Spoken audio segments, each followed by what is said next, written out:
تو تاریخ نگاری دراصل تاریخ لکھنے کو کہا جاتا ہے۔ اب میں دوبارہ سے آپ کو تھوڑا سا فرق واضح کر دوں کہ تاریخ ماضی کی داستان ہے اور اس داستان کے لکھنے کو تاریخ نگاری کہا جاتا ہے یا ہسٹوریوگرافی کہا جاتا ہے۔ تاریخ نگاری اور اس سے متعلقہ جتنے بھی پہلو ہیں اس کا مطالعہ کہلاتا ہے ہسٹوریوگرافی۔ اور اس میں کن پہلوؤں کا مطالعہ کیا جاتا ہے وہ میں آپ کو مختصراً بتا دیتا ہوں، کیونکہ ہمارا موضوع تو نہیں ہے، لیکن مختصر آپ کو یہ بات سمجھ آ جائے کہ تاریخ لکھنے کے پیچھے کیا محرکات ہوتے ہیں،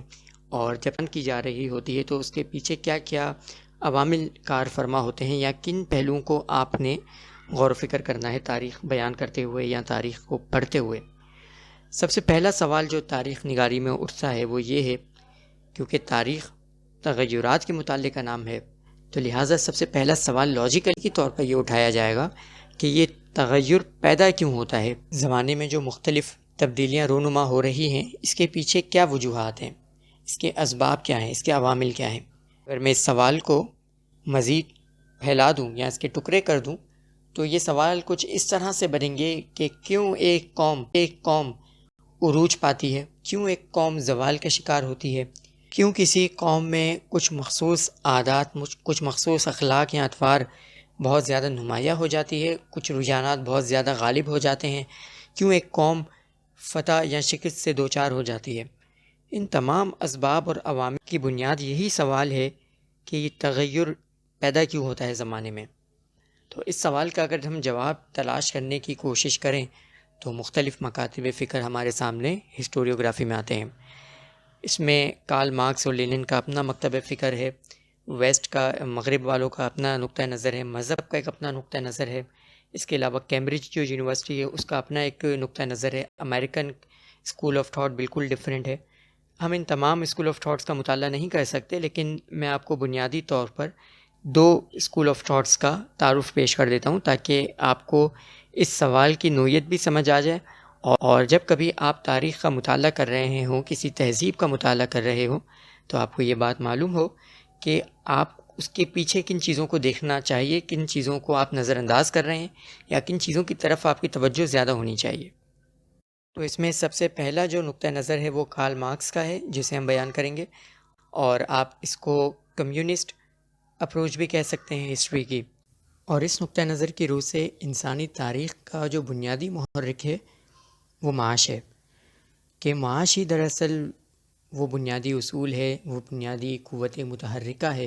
جو تمام لوگوں کو، تمام سماج کو اپنے اپنے مفاد کے حصول کے لیے جد و جہد کرنے پر اکساتی ہے، اور مختلف واقعات جو ظہور پذیر ہوتے ہیں اس کے پیچھے بھی یہی قوت معاشی ہوتی ہے۔ خاص طور پر اس حوالے سے جو ذرائع پیدائش ہوتے ہیں اس کے تبدیل ہونے سے سماج کے اندر بھی مختلف تبدیلیاں پیدا ہو رہی ہوتی ہیں۔ اس کی مثال آپ مختلف زمانوں میں مختلف انداز میں لے سکتے ہیں۔ فار ایگزامپل اگر آپ خود کارل مارکس کے زمانے کی بات کریں تو اس زمانے میں ایک طرف جاگیردارانہ نظام تھا، دوسری جانب مذہبی طبقہ تھا، تیسری جانب صنعتی اور تجارتی ایک طبقہ تھا۔ تو بہت سارے ایسے طبقات تھے جو اپنے اپنے مفاد کے حصول کے لیے جد و جہد کر رہے تھے، اور اسی کے تحت دراصل مختلف قسم کی تحریکیں اور انقلاب جو ہے رونما ہو رہے تھے۔ تو ہیگل اور کارل مارکس کا جو بنیادی فلسفہ ہے وہ یہی ہے کہ تاریخ کے پیچھے ایک کڑی جڑی ہوئی ہوتی ہے، اور یہ جو علت و معلول یا کاز اینڈ ایفیکٹ کی جو کڑی ہے وہ دراصل شروع ہوتی ہے معاش سے، کہ ہم تاریخ کے اس اپروچ کو معاشی نظریہ بھی کہتے ہیں۔ اگر ہم کارل مارکس یا ہیگل کو دیکھیں تو جنہوں نے یہ تاریخ کا نظریہ پیش کیا، تو بنیادی طور پر تو انہوں نے کوئی ایسی کتاب نہیں لکھی کہ جس کی اپروچ اسی نقطہ نظر سے ہو، اور تاریخ کا مطالعہ اس کے اندر اسباب اور محرکات کو تلاش کرنے کا جو رجحان ہے وہ معاشی رجحان ہو۔ لیکن اس کے بعد بہت سارے لوگ ایسے ہوئے ہیں جنہوں نے اسی نقطہ نظر سے تاریخ کا مطالعہ کیا ہے۔ ہمارے ہاں جیسے ڈاکٹر مبارک علی ہیں یا سعد حسین ہے، اور دیگر جو مورخین ہیں جو خاص طور پر کمیونسٹ تحریک سے بہت زیادہ متاثر رہے ہیں اور اس کے علمبردار ہیں، تو وہ لوگ اگر آپ ان لوگوں کی تاریخ کا مطالعہ کریں، ان کی کتابوں کا مطالعہ کریں، تو اس میں آپ کو کارل مارکس کی جو اپروچ ہے، معاشی نظریے کی جو اپروچ ہے، وہ آپ کو نمایاں طور پر نظر آئے گی۔ اس میں آپ یہ دیکھیں گے کہ کس طرح سے ایک سماجی طبقہ دوسرے طبقے سے برتر ہونے کے لیے یا معاشی مفاد کے حصول کے لیے تصادم کرتا ہے، اور اس تصادم کو نیکی قرار دیتا ہے، اور اس کے لیے مختلف قسم کے عقائد اور اس کے لیے مختلف قسم کے نظریات اور مختلف جو ہے دلائل بھی تراش رہا ہوتا ہے۔ تو کارل مارکس کا جو بنیادی نظر تھا، یا جو مارکسسٹ تھیوری ہے ہسٹوریوگرافی کی، وہ یہی ہے کہ جتنی بھی چینج، جتنی بھی تبدیلی یا تغیرات تاریخ میں رونما ہوتے ہیں، اس کے پیچھے ایک ہی محرک ہے، وہ مادی محرک ہے۔